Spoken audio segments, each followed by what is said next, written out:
Hi friends, నా పేరు Sai Kiran. Welcome to Telugu tech TV. Friends, నేను రీసెంట్గా ఒక వీడియో అయితే చేశాను, best value for money mobile phones under 10,000 అని చెప్పేసి.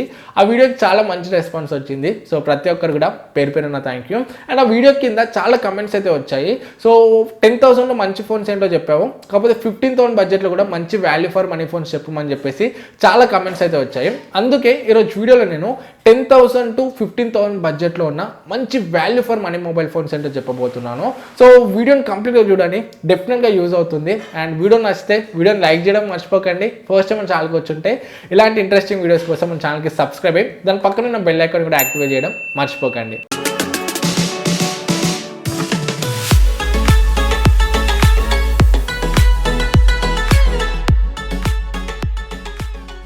ఫ్రెండ్స్, ఇప్పుడు నేను 10,000 to 15,000 బడ్జెట్లో ఉన్నాం top 5 best value for money mobile phones చెప్పబోతున్నాను. సో ఫస్ట్ మనము టాప్ 5th పొజిషన్ నుండి స్టార్ట్ చేద్దాము. సో టాప్ 5th నుండి స్టార్ట్ చేసి టాప్ 1 వరకు అయితే వద్దాము. సో టాప్ 5th పొజిషన్లో చూసుకున్నట్లయితే సో సామ్సంగ్ లవర్స్ ఎవరైతే ఉన్నారో సో వాళ్ళకి ఇది ఒక మంచి ఆప్షన్ అని చెప్పవచ్చు. సో మనకు 10,000 to 15,000 బడ్జెట్లో సామ్సంగ్ బ్రాండ్లో ఒక ఫోన్ కొనాలనుకుంటే మనకు సామ్సంగ్ M30s ఒక మంచి ఆప్షన్ అయితే అవుతుంది. సో స్పెసిఫికేషన్ చూసుకుంటే మాత్రం మనకు చాలా అంటే చాలా బాగుంటాయి. దీంట్లో మనకు 6000 mAh బ్యాటరీ ఉంది. సో ఈ బడ్జెట్లో ఏ ఫోన్లో కూడా మనకు ఇంత ఎక్కువ బ్యాటరీ అయితే లేదు. సో మనకి దీంట్లో 6000 mAh బ్యాటరీ ఉంటుంది. 15W ఫాస్ట్ ఛార్జింగ్ సపోర్ట్తో వస్తుంది. బాక్స్లోనే మనకు 15W ఫాస్ట్ ఛార్జర్ అయితే ఉంటుంది. 6.4 inch FHD ప్లస్ డిస్ప్లే ఉంటుంది. Super AMOLED display. So Samsung super AMOLED అంటే ఎక్సలెంట్ ఉంటుందని చెప్పొచ్చు డిస్ప్లే పర్ఫార్మెన్స్ చూసుకుంటే కూడా. అండ్ దీంట్లో ప్రాసెసర్ చూసుకుంటే Exynos 9611 ప్రాసెసర్ అయితే ఉంది. సో మంచి ప్రాసెసర్, డీసెంట్ ప్రాసెసర్ అని చెప్పొచ్చు. సో మనకు మంచి పర్ఫార్మెన్స్ ఇస్తుంది. కాకపోతే మీరు మరీ హెవీ గేమర్ అయితే మాత్రం సో దీనికన్నా మనకు ఈ బడ్జెట్లో బెటర్ ఆప్షన్స్ అయితే ఉన్నాయి, ఇంకా బెటర్ ఫోన్స్ అయితే ఉన్నాయి. కాకపోతే మనకు డీసెంట్ ప్రాసెసర్ అని చెప్పవచ్చు. అండ్ కెమెరా చూసుకుంటే మనకు back side 48+8+5 triple camera setup ఉంది. ఫ్రంట్ 16 MP సెల్ఫీ కెమెరా ఉంది. సో కెమెరాస్ కూడా మనకు డీసెంట్ పర్ఫార్మెన్స్ ఇస్తాయి. అండ్ మనకు దీంట్లో One UI ఉంటుంది సామ్సంగ్ది. సో వీళ్ళ One UI ఎక్స్పీరియన్స్ కూడా మనకైతే చాలా బాగుంటుంది. సో ఓవరాల్గా చూసుకుంటే మనకు స్పెసిఫికేషన్స్ పరంగా ఒక మంచి ప్యాకేజ్ని అయితే ఇచ్చారు ఈ బడ్జెట్లో చూసుకుంటే. కాకపోతే దీంట్లో డ్రాబ్యాక్ ఏంటంటే దీని బిల్డ్ క్వాలిటీ. సో ఇది మనకు ప్లాస్టిక్ బిల్డ్తో వస్తుంది.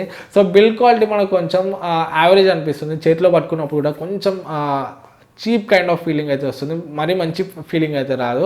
సో బిల్డ్ క్వాలిటీ వీళ్ళు కొంచెం ఇంప్రూవ్ చేస్తుంటే ఇంకొంచెం బెటర్ అయితే ఉండేది. సో బిల్డ్ క్వాలిటీ తప్ప సో మిగతా అన్ని విషయాల్లో మనకు 10 to 15,000లో సామ్సంగ్ బ్రాండ్లో ఎవరైతే ఫోన్ కొనాలనుకుంటున్నారో సో వాళ్ళకి సామ్సంగ్ M30s ఒక మంచి ఆప్షన్ అని చెప్పొచ్చు. సో మన లిస్ట్లో టాప్ 4th మొబైల్ చూసుకున్నట్లయితే షామీ నుండి Mi A3. సో ఇది మనకు రీసెంట్గా లాంచ్ అయింది. ఈ ఫోన్ కూడా సో 2019లో లాంచ్ అయింది. సో ఇది కూడా మనకు ఒక మంచి ఫోన్ అనే చెప్పవచ్చు. సో 10 to 15,000లో చూసుకుంటే దీంట్లో మేజర్గా మనకు ప్లస్ పాయింట్స్ చూసుకున్నట్లయితే దీని బిల్డ్ క్వాలిటీ. సో మనకు ఫ్రంట్ అండ్ బ్యాక్ గ్లాస్ బాడీతో వస్తుంది, కార్నింగ్ గొరిల్లా గ్లాస్ ఫైర్ ప్రొటెక్షన్తో. బిల్డ్ మాత్రం మనకు చాలా ప్రీమియం ఉంటుంది. సో ఒక మంచి కాస్ట్లీ ఫోన్ పట్టుకున్న ఫీల్ అయితే వస్తుంది. డిజైనింగ్ అండ్ బిల్డ్ మాత్రం చాలా ప్రీమియం ఉంటుందని చెప్పవచ్చు.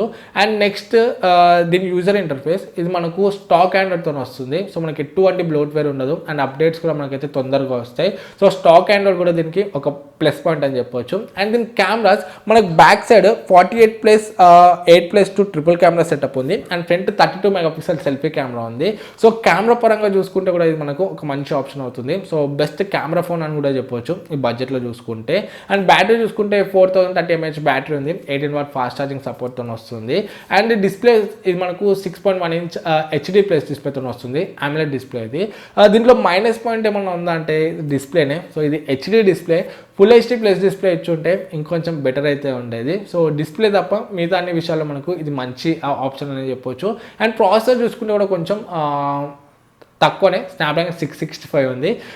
ఇదే బడ్జెట్లో మనకు స్నాప్డ్రాగన్ 710, 712 ప్రాసెసర్స్ కూడా ఉన్నాయి. సో ప్రాసెసర్ అండ్ డిస్ప్లే కొంచెం దీనికైతే మైనస్ పాయింట్స్. కాకపోతే డిజైనింగ్ అండ్ బిల్డ్ బాగుంటుంది దీంట్లో. అండ్ మనకు ప్రీమియం ఫీల్ వస్తుంది ఫోన్ పట్టుకున్నప్పుడు కూడా. అండ్ స్టాక్ ఆండ్రాయిడ్ ఉంటుంది. సో మంచి UI ఉంటుంది, యూజర్ ఎక్స్పీరియన్స్ ఉంటుంది. అండ్ అప్డేట్స్ తొందరగా వస్తాయి. అండ్ బ్యాటరీ బ్యాకప్ బాగుంది, కెమెరాస్ చాలా బాగున్నాయి. సో ఇవి మీ మెయిన్ ప్రయారిటీ అయితే మాత్రం 10,000 to 15,000 బడ్జెట్లో సో ఈ ఫోన్ కూడా మీరు కన్సిడర్ అయితే చేయవచ్చు. సో 4th పొజిషన్లో చూసుకుంటే మాత్రం మనకు Mi A3 ఉంది. సో నెక్స్ట్ మనం టాప్ థర్డ్ పొజిషన్లో చూసుకున్నట్లయితే సో మీరు ఈ ఫోన్ అయితే ఎక్స్పెక్ట్ చేస్తుంటారు నేను ఈ వీడియోలో చెప్తా అని చెప్పేసి. సో అదే పోకో F1 మొబైల్. సో ఇది లాంచ్ అయ్యి చాలా రోజులు అవుతుంది, చాలా ఓల్డ్ ఫోన్ అని చెప్పొచ్చు. సో ఓల్డ్ ఫోన్ అయినప్పటికీ మనకి ఇప్పుడు దీని ప్రైస్ పరంగా చూసుకుంటే మాత్రం మంచి వాల్యూ ఫర్ మనీ ఫోన్ అని చెప్పొచ్చు.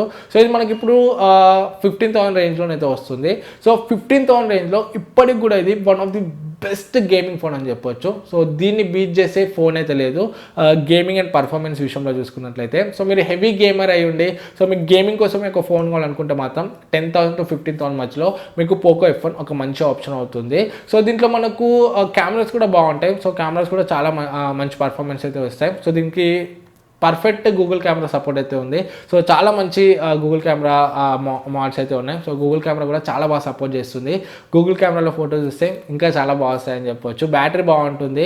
డిస్ప్లే కూడా మనకు FHD ప్లస్ డిస్ప్లేనే ఉంటుంది. కాకపోతే మనకు నాచ్ డిస్ప్లే. సో మనకు ఇప్పుడైతే అన్ని water droplet punch whole popup అయితే వస్తున్నాయి. సో డిజైనింగ్ కొంచెం ఓల్డ్ అని చెప్పొచ్చు. ఫోన్ కూడా ఓల్డే అండ్ బిల్డ్ క్వాలిటీ కూడా మనకు కొంచెం అంత ప్రీమియం అయితే ఉండదు, ప్లాస్టిక్ బిల్డ్తో వస్తుంది. కాకపోతే గేమింగ్ మీ హైయెస్ట్ ప్రయారిటీ అయితే మాత్రం 15,000 అండర్లో one of the best gaming phone అని చెప్పొచ్చు. సో ఇప్పటికి కూడా మీరు ఈ ఫోన్ అయితే కన్సిడర్ చేయవచ్చు. అందుకే మన టాప్ 3 లిస్ట్లోనైతే ఈ ఫోన్ని నేను ఉంచాను. మన లిస్ట్లో నెక్స్ట్ మొబైల్ చూసుకున్నట్లయితే సో ఇది కూడా షామీ ఉండే Redmi Note 8 Pro. సో ఇది కూడా రీసెంట్గా లాంచ్ అయింది. దీంట్లో మనకు MediaTek Helio G90T ప్రాసెసర్ అయితే ఉంది. One of the powerful processor అని చెప్పొచ్చు. సో పోకో F1 వద్దనుకునే వాళ్ళకి ఇది మంచి ఆప్షన్ అవుతుంది. So Poco F1 best gaming phone 10 to 15,000లో. సో అది వదిలేస్తే ఒక లేటెస్ట్ ఫోన్ కావాలనుకుంటే మాత్రం ఈ ఫోన్ మీకు బెటర్ ఆప్షన్ అవుతుంది. సో 10,000 to 15,000లో one of the best processor and best powerful processor phone అని చెప్పొచ్చు. సో బెంచ్ మార్క్ స్కోర్స్ కూడా చాలా బాగుంటాయి. గేమ్స్ కూడా మనకు HDRలో సపోర్ట్ చేస్తుంది గేమ్స్ని కూడా. సో గేమింగ్ మీ హైయెస్ట్ ప్రయారిటీ అయితే ఈ ఫోన్ మంచి ఆప్షన్ అవుతుంది. And designing and build quality కూడా చాలా బాగుంటుంది. ఫ్రంట్ అండ్ బ్యాక్ గ్లాస్ బాడీతో వస్తుంది. కార్నింగ్ గొరిల్లా గ్లాస్ 5 ప్రొటెక్షన్ అయితే ఉంది. మంచి ప్రీమియం ఫీల్ అయితే ఉంటుంది ఫోన్ అయితే. అండ్ డిస్ప్లే చూసుకుంటే మనకు 6.53 ఇంచ్ FHD ప్లస్ డిస్ప్లే ఉంది. AMOLED అయితే కాదు, కాకపోతే మనకి HDR10 సపోర్ట్ అయితే ఉంది. HDR10 కంటెంట్ చూసేటప్పుడు మాత్రం మనకు మంచి ఎక్స్పీరియన్స్ అయితే ఉంటుంది. అండ్ దీంట్లో మనకు 4500 mAh బ్యాటరీ ఉంది. 18 వాట్ ఫాస్ట్ ఛార్జింగ్ సపోర్ట్ చేస్తుంది. బ్యాటరీ కూడా మనకు బాగానే ఉందని చెప్పొచ్చు. అండ్ మన కెమెరాస్ చూసుకుంటే కెమెరాస్ కూడా మనకు దీంట్లో బాగుంటాయి. సెల్ఫీ కెమెరా 20 మెగాపిక్సెల్ ఉంది. అండ్ బ్యాక్ సైడ్ చూసుకుంటే రేర్ కెమెరా మనకు క్వాడ్ కెమెరా సెటప్ అయితే ఉంది. 64 మెగాపిక్సెల్ ప్రైమరీ సెన్సర్ అండ్ ఇంకొకటి 8 megapixel wide angle lens, 2 megapixel depth sensor and ఇంకొకటి 2 megapixel macro shot lens. So 4 cameras అయితే ఉన్నాయి మనకు బ్యాక్ సైడ్. సో కెమెరాస్ చూసుకుంటే కూడా మనకు చాలా బాగుంటాయని చెప్పొచ్చు. సో ఓవరాల్గా చెప్తే ఒక ఆల్రౌండర్ ఫోన్ అని చెప్పొచ్చు. సో 10,000 to 15,000 ఆ బడ్జెట్లో చూసుకుంటే మాత్రం ఒక ఆల్రౌండర్ ఫోన్ అని చెప్పొచ్చు. సో అందుకే మన సెకండ్ పొజిషన్లో Redmi Note 8 Pro అయితే ఉంది. సో మనం టాప్ 1 పొజిషన్లో చూసుకున్నట్లయితే మనకు Realme XT మొబైల్ అయితే ఉంది. సో ఇక్కడ టాప్ 1 టాప్ 2 ఫోన్స్ ఉన్నాయి కదా. So Realme XT and Redmi Note 8 Pro. So రెండిట్లో ఏ ఫోన్ కొన్నా కూడా మీకు మంచి వాల్యూ ఫర్ మనీ ఫోనే అవుతుంది. రెండు కూడా మనకు 15,000 బడ్జెట్లో మంచి వాల్యూ ఫర్ మనీ ఫోన్స్ అని చెప్పవచ్చు. కాకపోతే పర్సనల్గా మాత్రం నేను Realme XT అయితే పిక్ చేశాను. సో టాప్ 1 పొజిషన్లో. సో దీంట్లో చూసుకుంటే మనకు 6.4 ఇంచ్ FHD ప్లస్ డిస్ప్లే ఉంటుంది. AMOLED డిస్ప్లేతో వస్తుంది, super AMOLED display. So display ఒక మంచి ఎక్స్పీరియన్స్ ఉంటుందని చెప్పొచ్చు Note 8 Proతో కంపేర్ చేస్తే. అండ్ ఇది మనకు ఫ్రంట్ అండ్ బ్యాక్ గ్లాస్ బాడీతో వస్తుంది. కార్నింగ్ గొరిల్లా గ్లాస్ 5 ప్రొటెక్షన్ అయితే ఉంది. సో బిల్డ్ విషయంలో అండ్ డిజైనింగ్ విషయంలో రెండు కూడా మనకు బాగానే ఉంటాయని చెప్పొచ్చు. అంత పెద్ద డిఫరెన్స్ అయితే ఏమీ ఉండదు. పర్ఫార్మెన్స్ చూసుకుంటే దీంట్లో మనకు స్నాప్డ్రాగన్ 712 ప్రాసెసర్ ఉంది. సో పర్ఫార్మెన్స్లో మాత్రం మనకు స్లైట్ ఎడ్జ్ Note 8 Pro కొంచెం బెటర్ ఉంటుంది దీంతో కంపేర్ చేస్తే. సో గేమింగ్ మీ హైయెస్ట్ ప్రయారిటీ అయితే మాత్రం మీకు Note 8 Pro కొంచెం బెటర్ ఉంటుంది Realme XTతో కంపేర్ చేస్తే.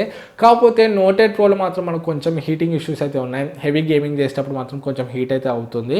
సో అందుకే చాలామంది Realme XTని అయితే చూస్ చేసుకుంటున్నారు. సో Realme XT రెండు కూడా మనకు ఆల్మోస్ట్ సిమిలరే ఉంటాయి. కాకపోతే మనకి ఇంకొంచెం పర్ఫార్మెన్స్ అనేది బెటర్ ఉంటుంది Note 8 Proలో. కాకపోతే హీటింగ్ ఇష్యూస్ ఉన్నాయి. సో ఇది ఒక్కటి చూసుకోవాలి. సో పర్ఫార్మెన్స్ విషయంలో మాత్రం మనకు Realme XT కన్నా Note 8 Pro అయితే బెటర్ ఉంది. అండ్ దీంట్లో మనం కెమెరా చూసుకున్నట్లయితే back side same camera setup అయితే ఉంటుంది. 64+8+2+2 అండ్ ఫ్రంట్ చూసుకుంటే మనకి దీంట్లో 16 మెగాపిక్సెల్ అయితే ఉంటుంది. సో దాంట్లో 20 ఉంది, దీంట్లో 16 ఉంది. ఇక్కడ కొంచెం డిఫరెన్స్ అయితే ఉంటుంది. కాకపోతే రియల్ టైమ్ పర్ఫార్మెన్స్లో మాత్రం మనకు కెమెరాస్ అంత పెద్ద డిఫరెన్స్ అయితే ఏం కనబడదు. సో రెండిట్లో కూడా మనకు కెమెరాస్ బాగానే ఉంటాయని చెప్పొచ్చు. అండ్ దీంట్లో బ్యాటరీ చూసుకుంటే మనకు 4000 mAh బ్యాటరీ ఉంది. 20 వాట్ ఫాస్ట్ ఛార్జర్తో అయితే వస్తుంది. సో ఓవరాల్గా చూసుకుంటే చూసుకుంటే మాత్రం ఒక మంచి ప్యాకేజ్ అని చెప్పొచ్చు. సో మనకు 15,000లో ఇది కూడా ఒక మంచి ఆప్షన్ అయితే అవుతుంది. కాకపోతే దీంట్లో మైనస్ పాయింట్ ఏంటంటే కలర్ ఓఎస్. సో చాలామంది కలర్ ఓఎస్ అయితే నచ్చదు, మనకు MIUI చాలామందికి నచ్చుతుంది. సో ఇది కూడా మీరైతే కన్సిడర్ అయితే చేసుకోవాలి. సో టాప్ 1 పొజిషన్లో చూసుకుంటే మాత్రం మనకు Realme XT అయితే ఒక మంచి ఆప్షన్ అని చెప్పొచ్చు. సో రెండు కూడా మంచి ఫోన్స్, మనకు Note 8 Pro, Realme XT రెండు కూడా మంచి ఫోన్సే. కాకపోతే మీ ప్రయారిటీని బేస్ చేసుకొని అయితే కొనండి. సో రెండు కూడా 15,000లో మంచి వాల్యూ ఫర్ మనీ ఫోన్సే. సో ఓవరాల్గా 10,000 to 15,000 బడ్జెట్లో ఉన్న best value for money phones అయితే ఇవి. సో మీకే ఫోన్ నచ్చింది, సో మీరే ఫోన్ పిక్ చేసుకుంటారు, మీరే ఫోన్ యూజ్ చేస్తున్నారు వీటిల్లో కింద కమెంట్స్లో షేర్ చేసుకొని. ఈ వీడియో నచ్చితే వీడియోని లైక్ చేయండి, ఏమైనా డౌట్స్ ఉంటే కమెంట్స్లో అడగండి. అండ్ ఇంకేమైనా సజెషన్స్ ఉంటే వీడియోస్ గురించి సో కింద కమెంట్ చేయండి. సో డెఫినెట్గా బాగుంటే ఆ వీడియోస్ కూడా మన ఛానల్లో చేయడానికి అయితే ట్రై చేద్దాము. సో ఈ వీడియో కింద మళ్ళీ నెక్స్ట్ వీడియోలో మీ ముందుకు వస్తాను. Oppose this is Sai Kiran from Telugu tech TV signing out. జై హింద్.